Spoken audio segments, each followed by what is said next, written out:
freedom of speech, fundamental rights, freedom of conscience, academic freedom, freedom of press, and the right to listen. You're listening to So to Speak, the free speech podcast, brought to you by FIRE, the Foundation for Individual Rights in Education.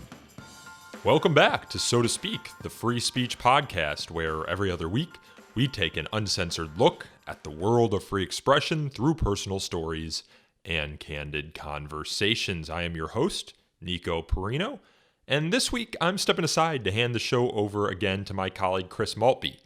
In the past, Chris has tracked for us the history of the Berkeley free speech movement, and more recently he tracked the misuse of California public records law. But today, Chris has taken us on an adventure through the 20th century to explore the rise of comic books and comic book censorship. I hope you enjoy.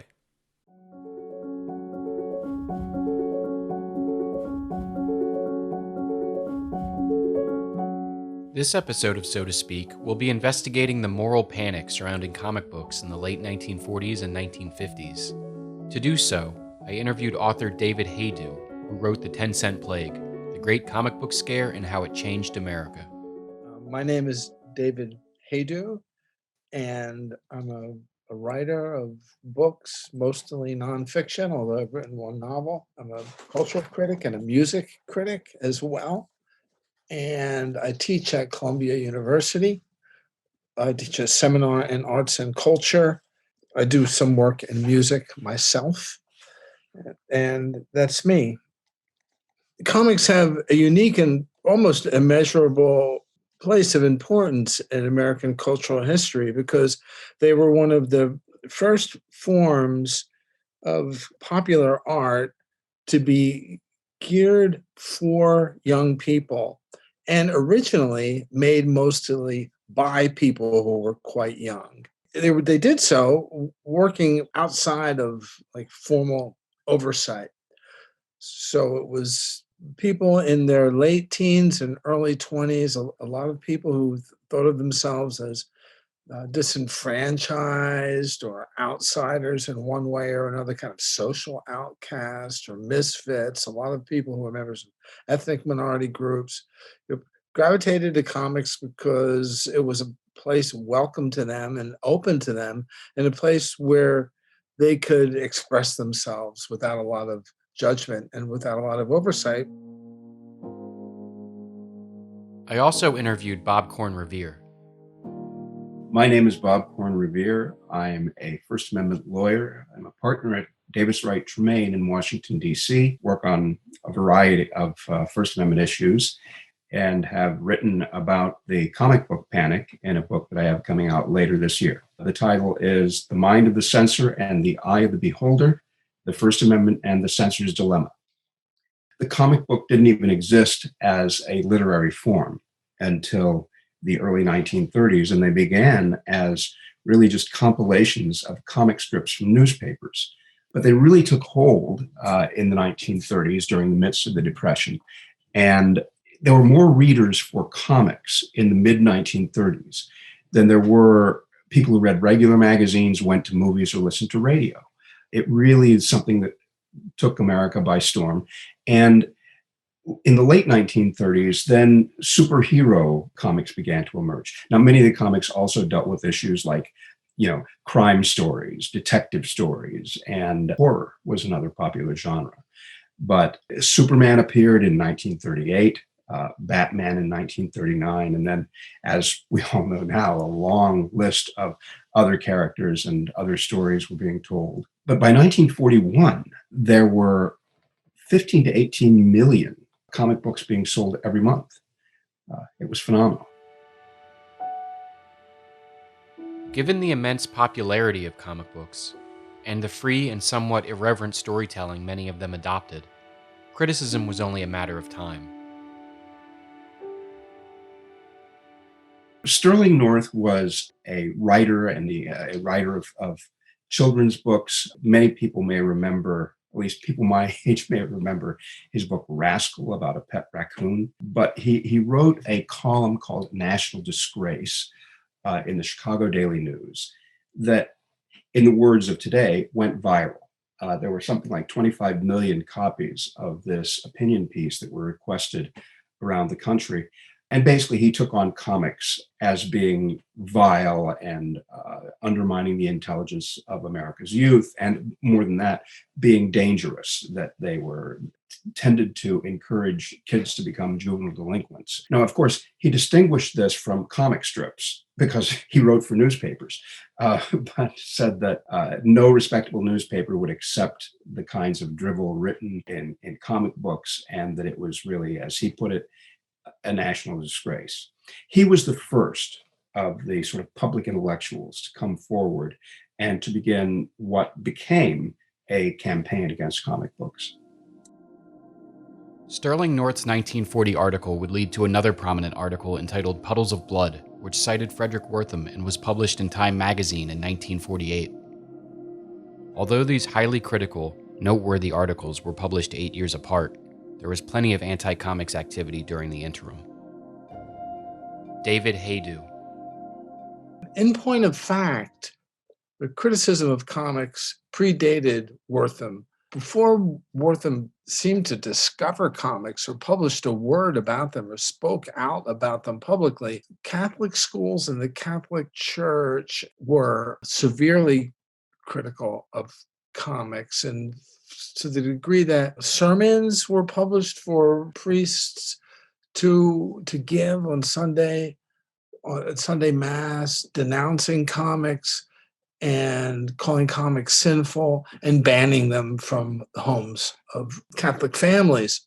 And many of the first public protests and acts against comics, public burnings of comic books, took place in Catholic schools. I'm not saying this with any kind of anti-Catholic sentiment. I was raised as a Catholic myself. There's none of that in what I'm saying. Just historically, that's where some of the anti-comics dissent came from. Public acts of protest against comic books ominously took the form of community bonfires, often organized by children at the encouragement of adults. Bobcorn Rev. It was one of the things where the adults were really behind it, but they would encourage kids, if you want to be a really good kid, then you'll help stamp out this menace. And so the adults would sort of stand by as kids organized their own comic book bonfires. There were some places where they would hold mock trials of comic book characters. They would put Superman on trial and so on. They would even get in some communities, the local fire department involved, where they would send trucks up and down the streets and kids would bring out their comics and then convene in a place to burn the comic books. And it was one of those things where burnings of books by Nazis was not that removed in memory, right? It just happened just a few short years earlier. So the adults were sort of careful to stay behind the scenes. They didn't want it to appear they were actually really involved. And then many of the anti-comics crusaders, like Dr. Wortham, sort of publicly appreciated that people were doing this and said, this just proves kids would rather burn comic books than read them. There were 15 or 20 that I have records of all over the country. A great many in the Midwest and Wisconsin and the Midwestern states, which had pockets of conservatism in rural communities, but also in upstate New York, in Binghamton, New York, up in central New York, Syracuse area, California, the South, all over the country. Mostly in rural communities, but often in suburban communities as well. They were widespread in the late 1940s, and the criticism against comics was pervasive. By 1948, there were over 100 acts of legislation on the books in states and communities around the country restricting or banning the sale of various kinds of comic books. Comics and their content were being outlawed in the United States. It was staggering, absolutely staggering. Despite, or perhaps because of the heavy criticism by detractors, comics of the crime and horror genres gained in popularity. Before long, the age of comics readers shifted, and comics readers got a little bit older, and comics artists and writers got a little bit older. The character of the comics shifted pretty significantly, so that by the mid to late 1940s, in addition to superhero comics, which were mostly tales of kind of valiance and honor and patriotism and doing good, a whole new set of genre comics emerged that were darker. Crime comics, horror comics, science fiction comics that told more kind of lurid stories that appealed to older readers, teenagers and young adults kind of trying to figure out their place in the world and trying to figure out how the world worked. So there was a kind of a cathartic quality to a new form of comics that came up in the mid to late 1940s. The chief turn-of-the-century critic of comic strips and dime novels was New Yorker and anti-vice crusader Anthony Comstock. In 1873, Comstock founded the New York Society for the Suppression of Vice, and also used his position as the U.S. Postal Inspector to censor what he considered lewd literature. A law he helped pass in 1884 was challenged in the Supreme Court in 1948. Corn-Revere. Winters versus New York is a very key Supreme Court case decided, as you say, in 1948. And it was one of the first to extend the protections of the First Amendment beyond just expositions of ideas, political doctrine, or so on, to include entertainment. Now, oddly enough, the statute was a New York statute against publications that amassed stories of crime. It was adopted in 1884 in direct response to another anti-vice crusader of that time, Anthony Comstock, who at the time was running campaigns against things like dime novels, which were, again, these cheap paperbacks that would talk about cowboys and Indians and criminals and, exciting detective stories, things like that. And at the time, that was the current moral panic, where anti-vice crusaders would say, this is turning our children into juvenile delinquents. This is all, really something that should be stamped out. And so in response to those calls, New York responded by adopting this law against publishing stories of crime. Oddly enough, it's one of the things that Sterling North tried to distinguish when he was writing his piece, A National Disgrace, saying, oh, this is very different from before when you would just have these harmless dime novels. This is really serious. These are comic books. Trying to say this isn't, I'm not just a scaremonger like those other guys, but this is serious. So anyway, 1948, the Supreme Court takes up a case where a bookseller in New York had sold a book that had stories of crimes and photos of crime scenes and photos of the criminals involved. And it basically said it is too difficult to draw a line between information and entertainment. What is one man's entertainment is another man's doctrine. And so it extended the protections of the First Amendment to these kinds of stories, saying that, it is just too difficult for the court to try and, if it's going to allow a prosecution of certain kinds of stories and fiction and things like that, that is going to bleed over and restrict ideas as well. Dr. Frederick Wortham, also pronounced Wortham, picked up where Anthony Comstock left off. He took on as his own personal crusade, trying to regulate and crush the comic book industry. Now, he had his bona fides as an intellectual. He was a trained psychiatrist. He had risen to prominence, actually championing the civil rights movement. Some of his work was cited by the Supreme Court in Brown versus Board of Education. But once he took up the mantle of going after comic books, he sort of put his crusade in a primary role and his scholarship in a secondary role. He was published widely in the popular press, largely in women's magazines, Family Circle, Reader's Digest, Ladies' Home Journal, railing about comic books. And largely what he would do is tell, quote, case studies, talking about One young woman came into his office and told about how comic books had destroyed her life. And a young lad came in and said that his life of crime began with comic books. It was virtually identical to the kinds of stories that Anthony Comstock would compile and talk about the effects of dime novels. But anyway, Wortham became very prominent because of his credentials. He was consulted by the New York legislature in attempts to pass a statewide prohibition on crime and horror comics. He then became a consultant to committees of the U.S. Senate, who were beginning to look into the issue of comic books and whether or not they contributed to juvenile delinquency. And as a result, again, had quite an influence.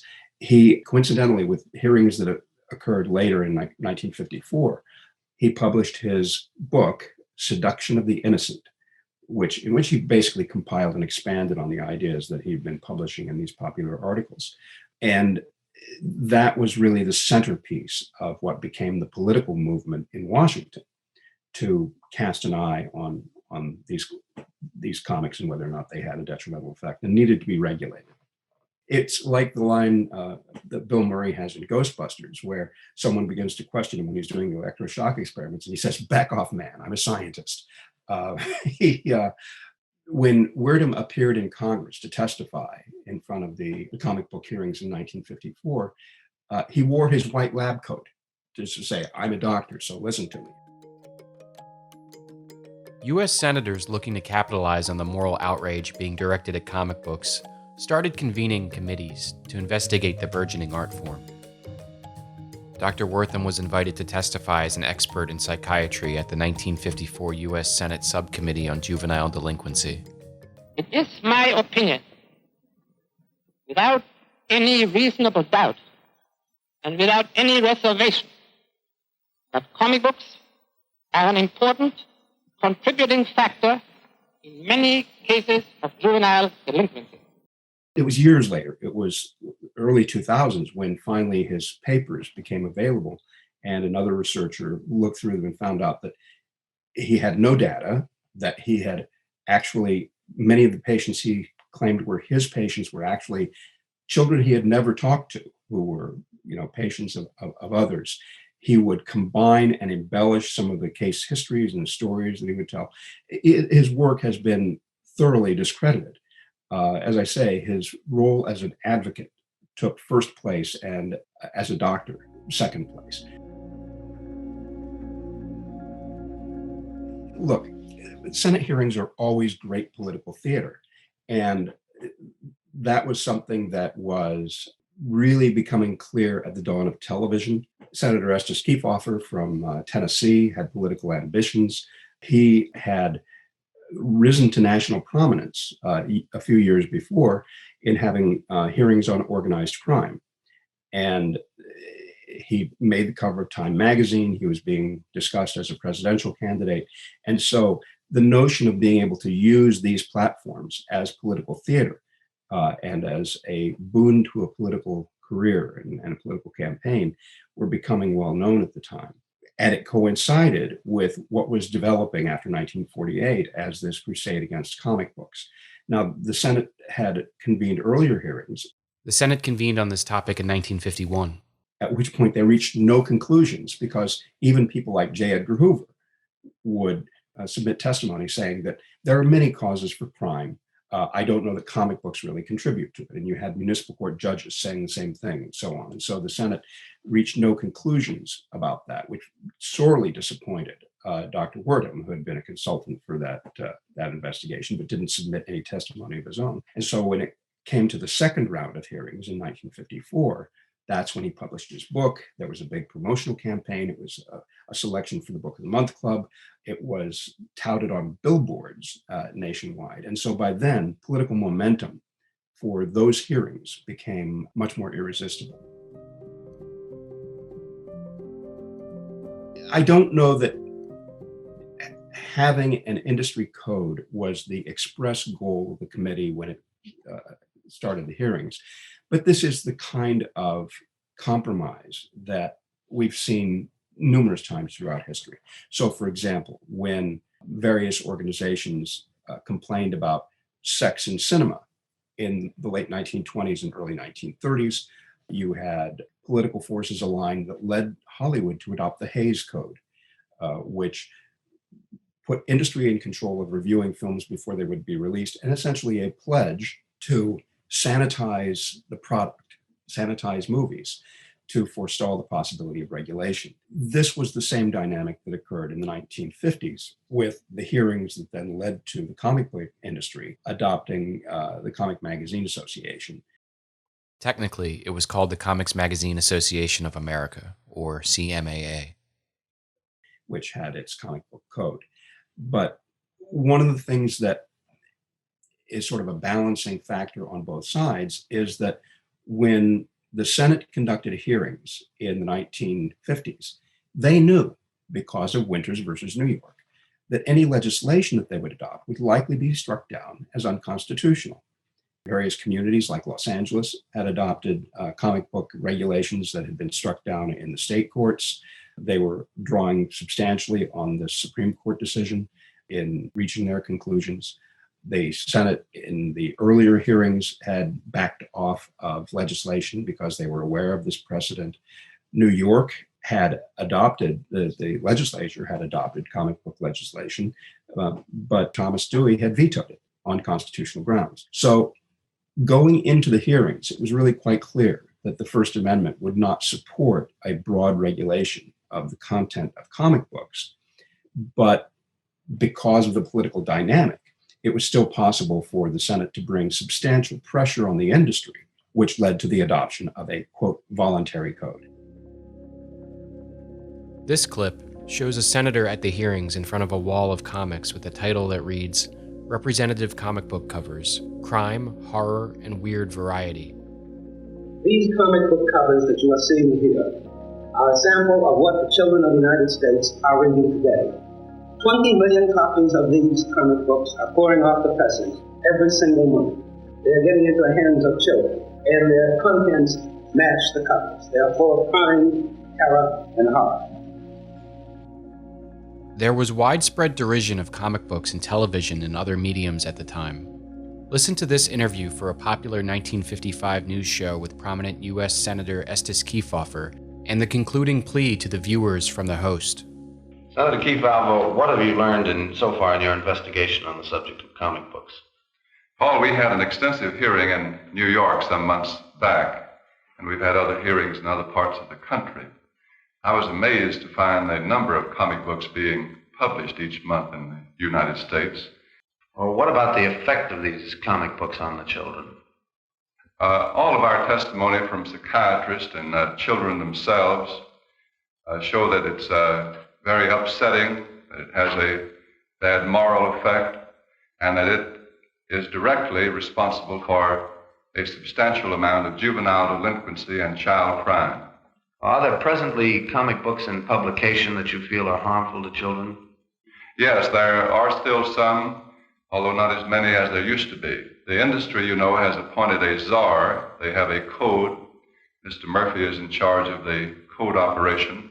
They submit their comic books to him, and he passes on them. They are now not supposed to show crime and horror in their comics. The host of the program, Paul Coates. I mentioned before that the final responsibility for the control of crime and horror comics rests with you. A few cities have already done something about them, not too many, but a few. Legislation against unfit comic books is possible. Legislation that won't interfere with the rights of a free press. Contact your city officials. Let them know how you feel about the crime and horror comics. And remember this: America is the richest country in the world. We're the world's biggest producer of goods. But our most important commodity, the one commodity we can't put a price tag on, is our children.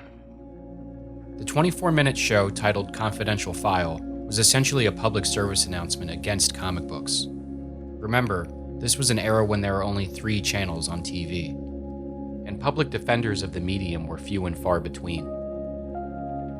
David Haydu. Comics makers never felt like they had much of a voice. They didn't have outlets to defend comics. Most people were ignorant of comics or or cynical about comics, or suspicious that comics, must be the cause for all this the bad behavior about young people. So the people who loved comics, cared about comics, believed in comics, had very few places to turn to express that.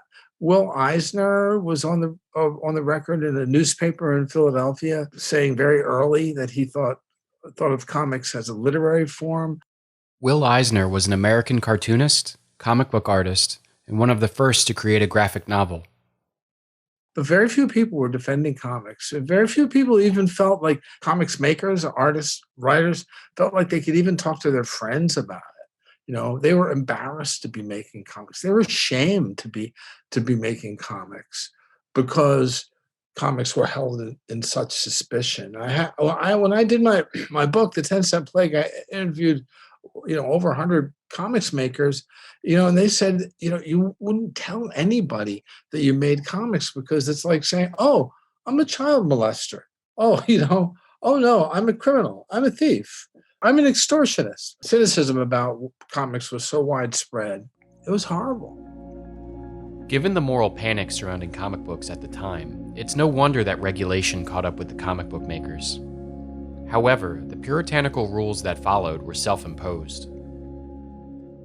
And as a survival mechanism, as a way to save themselves, the comics industry, comics publishers united and formed an organization in 1954 called the Comics Magazine Association of America that was modeled on the Hayes office in Hollywood that enforced the production code. And the first thing that the CMAA did, literally their first act, was to put together a code of production standards that was modeled on the Hayes office code, but was actually even more stringent and more severe. 41 codes strictly oversaw each comic approved by the Comics Code Authority.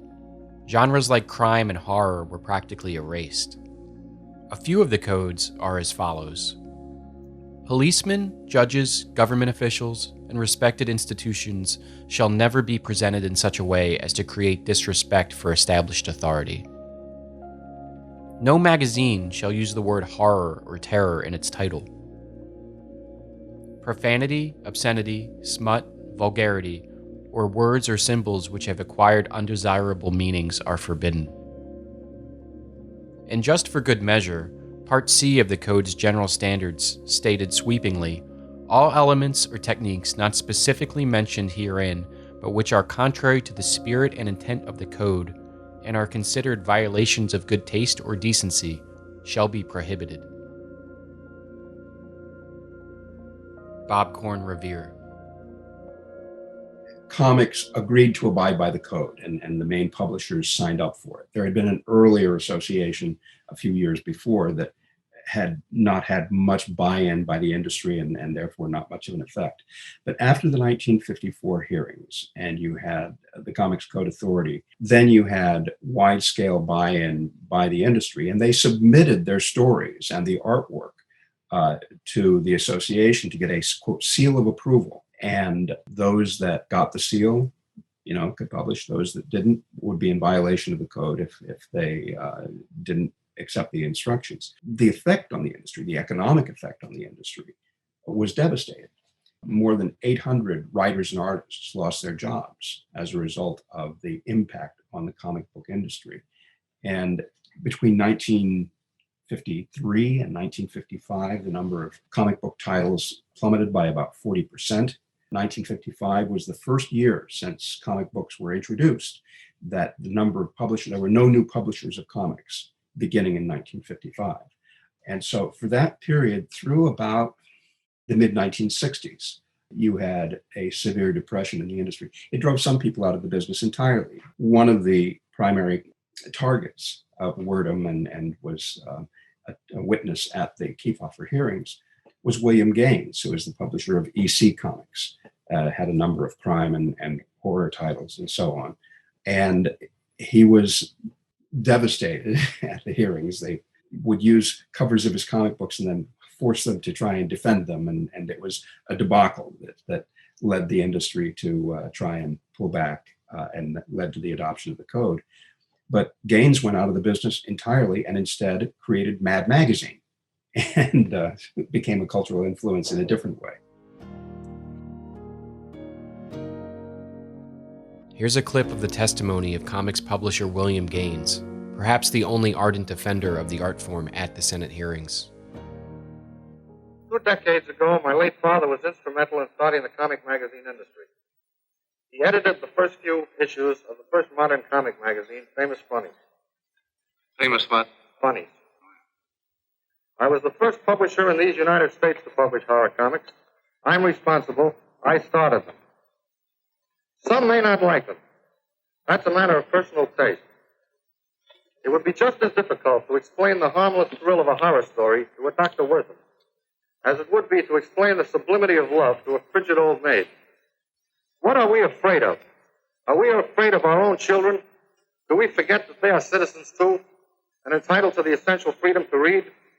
Or do we think our children so evil, so vicious, so simple-minded that it takes but a comic magazine story of murder to set them to murder, of robbery to set them to robbery? David Haydu.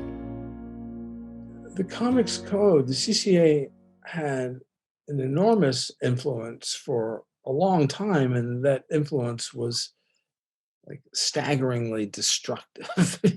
In the very early days of the Comics Code, some comics were published that bore the marks of the censorship that the code enforced.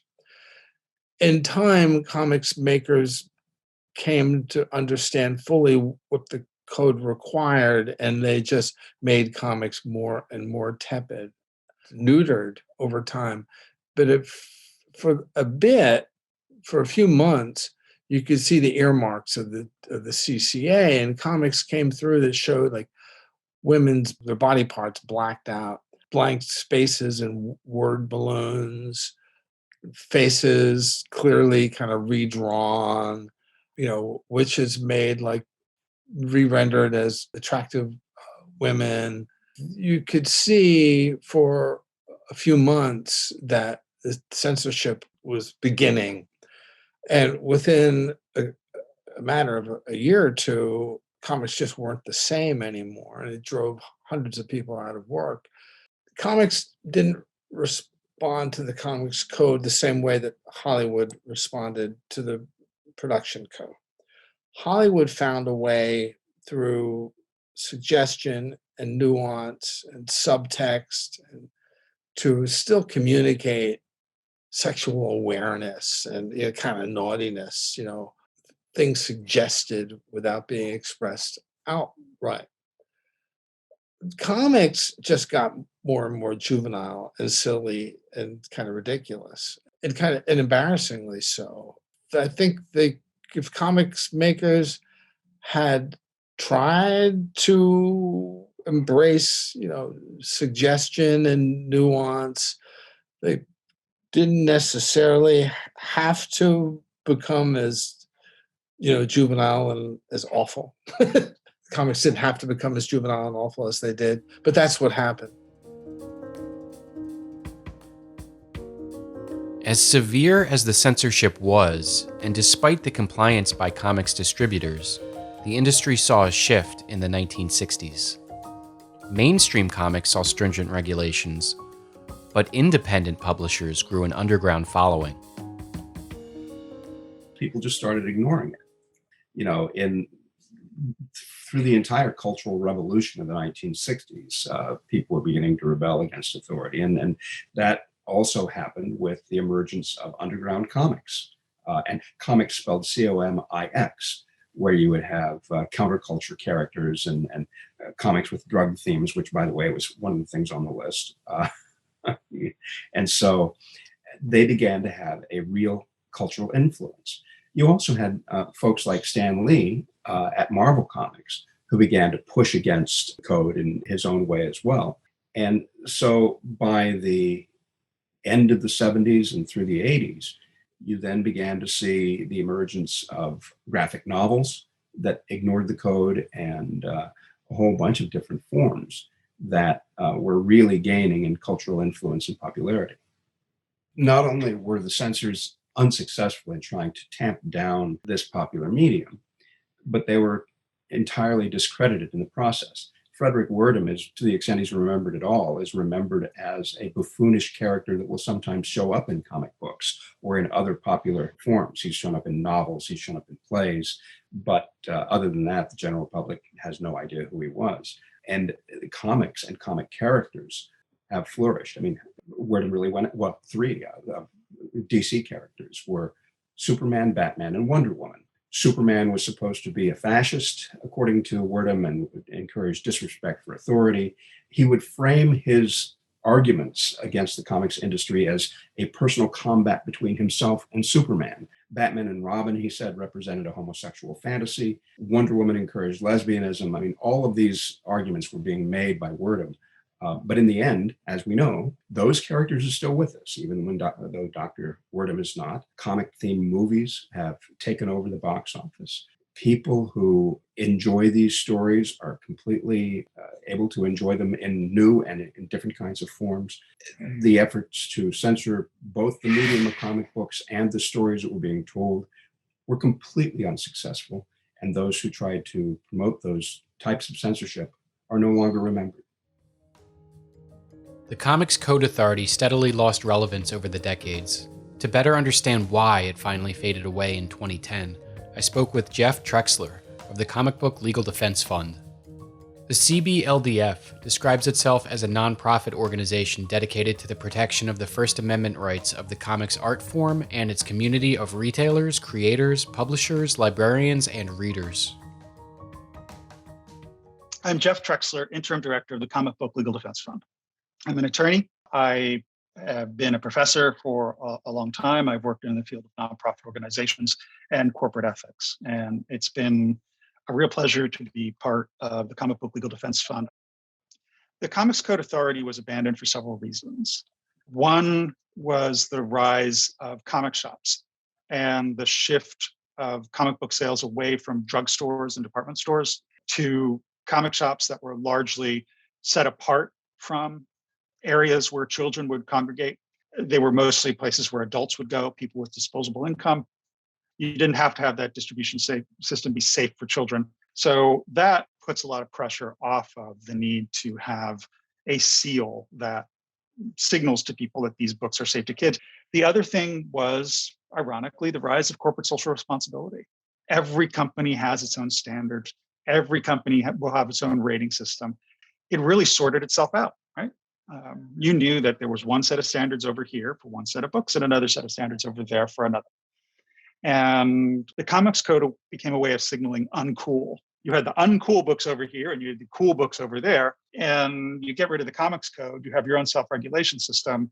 You can have the same effect without the stigmatization of the Comics Code, which 30, 40 years later had become, 50 years later, become obsolete. The main function, which was to put the symbol on books so they'd be safe for distribution to drugstores. You didn't really need it anymore. And if anything, it just made a book look unsaleable. Eventually, over time, it frankly did make sense to pay the bills to keep the Comics Code alive. By the time it died, it was essentially, a P.O. box and a phone number. So out it went. The Comic Book Legal Defense Fund was founded in the mid-1980s, really legendary publisher Dennis Kitchen, major, the center of this. There was a comic shop known as Friendly Frank's. In the 80s and 90s, if you go to a comic shop, you'd see a lot of posters on the windows and sometimes inside of, let's say women's costumes were not exactly modest back in the 1980s and 90s. Maybe not even today, arguably, but back then, really not modest. So you have these things that are appearing in malls, and they're appearing on standalone shops, and they're appearing near churches and schools, for crying out loud. And so people started seeing this as a threat. And one way they dealt with this was by sending undercover agents into shops, buying books, and then arresting people. So this happens, if I remember correctly, in Illinois, Friendly Frank's. And Dennis Kitchen, they put together this defense fund to raise money to help defend people so they don't go to jail. And they get a prominent First Amendment lawyer to help, and eventually they prevail. And they think, hey, this is a great idea. The comics industry has come together, raised money. We've been dealing with censorship for decades. Why don't, instead of just doing this every time somebody gets arrested, why don't we form a nonprofit? We'll call it the Comic Book Legal Defense Fund that can fight this on a regular basis. We can educate people, we can raise money for cases when need be, and we can address other legal issues. They did a lot of things that were connected with constitutional rights. So anything that could affect free expression. So that's how it ends up getting started, and they fight some high-profile fights over the years. Eventually, they end up acquiring the rights to the Comics Code seal in 2010 when the Comics Code Authority decides to fold. When comics come on the scene in the 19th century, but then really hit in the 1930s, a lot of things had a line. You had the technology to do mass copying of comics on the cheap. And all of a sudden, it becomes this quintessentially democratic art form. We can all draw pictures. We can all write in some of the basic words. We can tell stories in the fullest human way. And we can even use sound effects, pow, zap, all that sort of stuff.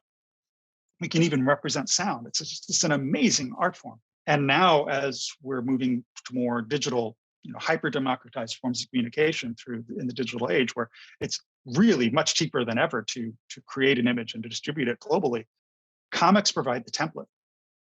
The fundamental medium that they capture, the fundamental medium and the fundamental form of expression in comics. It's human, it's democratic, it's never going to die.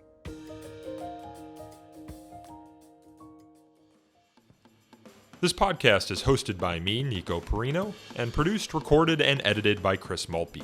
The music is by Maydan. To learn more about So to Speak, you can follow us on Twitter at twitter.com/freespeechtalk, or by liking us on Facebook at facebook.com/so-to-speak-podcast. You can also email us feedback at so-to-speak@thefire.org. If you enjoyed this episode, please consider leaving us a review on Apple Podcasts or Google Play. Reviews help us attract new listeners to the show. And until next time, I thank you all again for listening.